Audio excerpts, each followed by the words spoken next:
اعوذ باللہ من الشیطان اللعین الرجیم بسم اللہ الرحمن الرحیم الحمدللہ رب العالمین الصلاۃ والسلام علی اشرف الانبیاء والمرسلین وخاتم النبیین ابی القاسم محمد وعلی اہل بیتہ الطیبین الطاہرین المعصومین ولعنۃ اللہ علی اعدائہم اجمعین من الآن الی قیام یوم الدین اما بعد۔ محترم ناظرین السلام علیکم ورحمۃ اللہ وبرکاتہ۔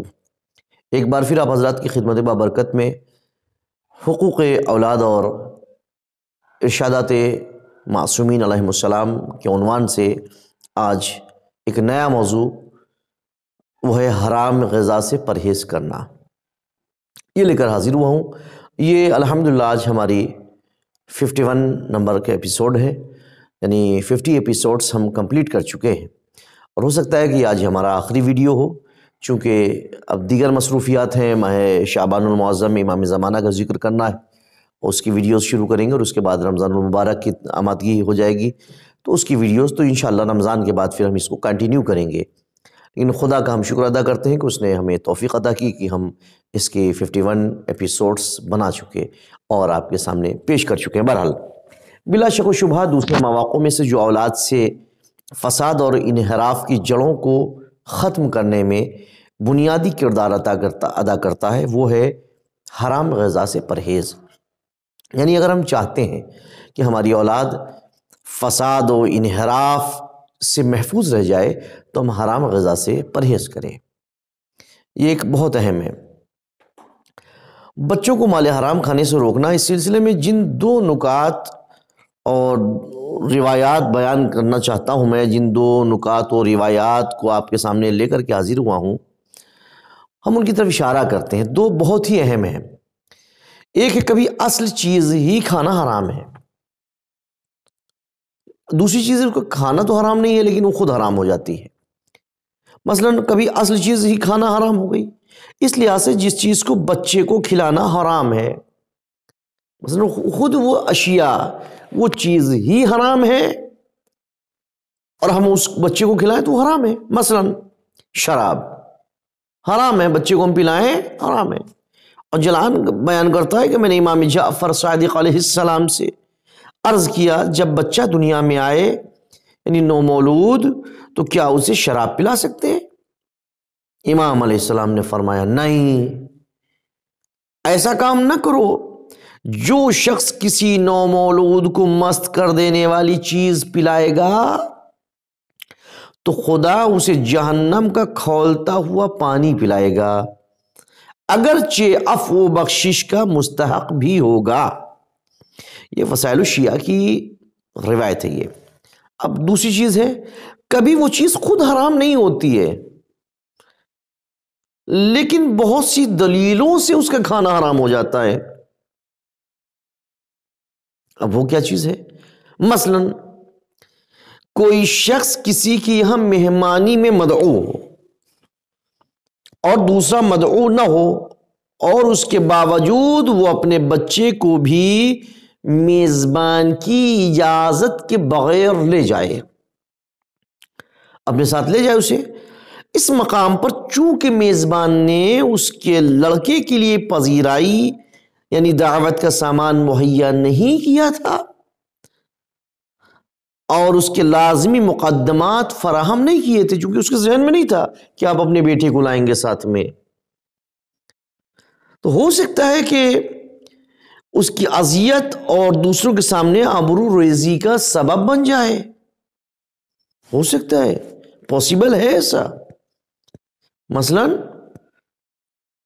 50 آدمی کی دعوت ہے، 10 لوگ دو بچوں کو لے کر کے آ گئے، 20 بچے بڑھ گئے، یا اپنے ساتھ مہمان گھر میں آیا تھا کوئی، ان کو بھی ساتھ میں لیتے چلے گئے، جیسا کہ ایسا ہوتا ہے۔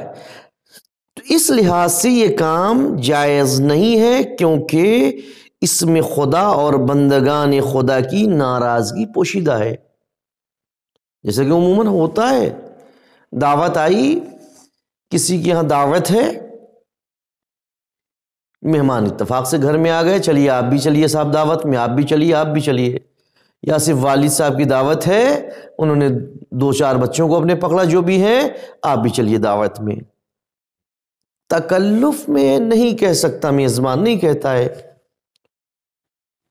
لیکن ہمیں کیا سوچنا چاہیے؟ حرام ہے.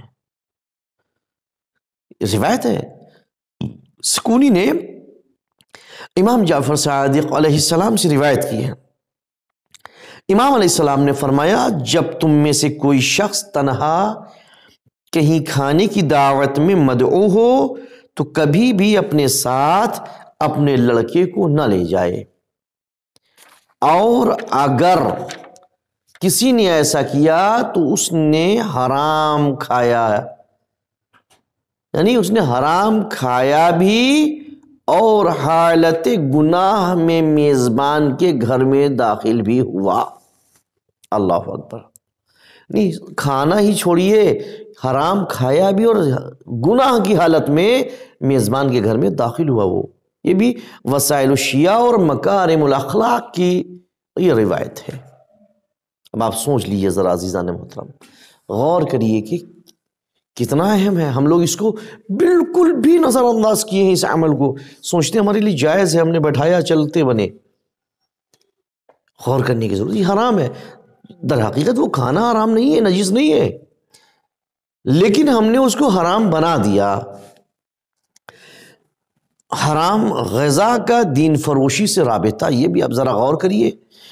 قاضی شریک بن عبداللہ نخعی کے حوالے میں لکھا ہے کہ وہ زہد التقوی اور عبادت میں مشہور و معروف تھے.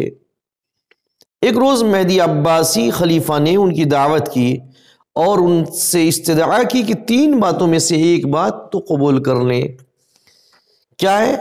یا قضاوت قبول کر لیں، یا خلیفہ کے لڑکوں کو پڑھائیں، یعنی ان کو سبق دیں، معلمی کریں، یا یہ کہ خلیفہ کی مہمانی قبول کر لیں. قاضی شریک نے کسی چیز کو قبول نہ کیا، لیکن خلیفہ کے اصرار سے مہمانی کو قبول کر لیا، یہ سوچتے ہوئے کہ کم نقصان پہنچانے والی اور احتیاط کے موافق ہے، لہٰذا اس کو قبول کر لیا جائے. بادشاہ نے باورچی کو حکم دیا کہ وہ حرام کھانے جن کو وہ خود بھی اچھی طرح جانتا ہے کہ وہ تقوی کی روح کو ختم کرنے میں کتنا اثر رکھتے ہیں، تیار کرے. شریک نے جب وہ کھانا کھائے تو اس کے نتیجے میں قضاوت بھی اس نے قبول کر لیا. صرف ایک دن کی دعوت میں یہ اثر ہوا. کہاں وہ قضاوت قبول نہیں کر رہا تھا، لیکن ایک دن کھانا کھایا تو اس نے قضاوت بھی قبول کر لی اور معلمی بھی قبول کر لی، یعنی اس کے بچوں کو پڑھانا بھی قبول کر لیا. ایک روز شریک نے چاہا کہ اپنے حقوق کا حوالہ صراف سے لے لے. صراف نے ذرا تاخیر کی تو شریک نے کہا جلدی کرو. صراف نے کہا شاید تیل فروخت کیا ہے کہ اس طرح عتاب اور سختی کر رہے ہو، اس طرح غصہ کر رہے ہو. شریک نے کہا تیل کیا چیز ہے صاحب، میں نے تیل نہیں بیچا ہے، میں نے اس روپے کے بدلے میں اپنا دین بیچا ہے جو ہر چیز سے زیادہ قیمتی اور عزیز ہے. یعنی ایک دن کے کھانے کا یہ عالم ہے کہ صاحب قضاوت بھی قبول کر لی اور بچوں کی معلمی بھی قبول کر لی. لہٰذا حلال چیز کو ہم حرام نہ بنائیں اور اس چیز کا خاص خیال رکھیں. پہلی چیز ہے کہ حرام قطعی نہ کھلائیں، اور دوسری چیز ہے کہ اگر دعوت میں مدعو کیا گیا بچوں کو تب تو بچوں کو لے جائیں، مدعو نہیں کیا گیا تو قطعی ساتھ نہ لے جائیں. انشاءاللہ عزیزان محترم اس کے آگے آئندہ گفتگو ہوگی. جب تک کے لیے میں آپ سے اجازت چاہتا ہوں. خدا حافظ. وآخر دعوانا ان الحمد للہ رب العالمین.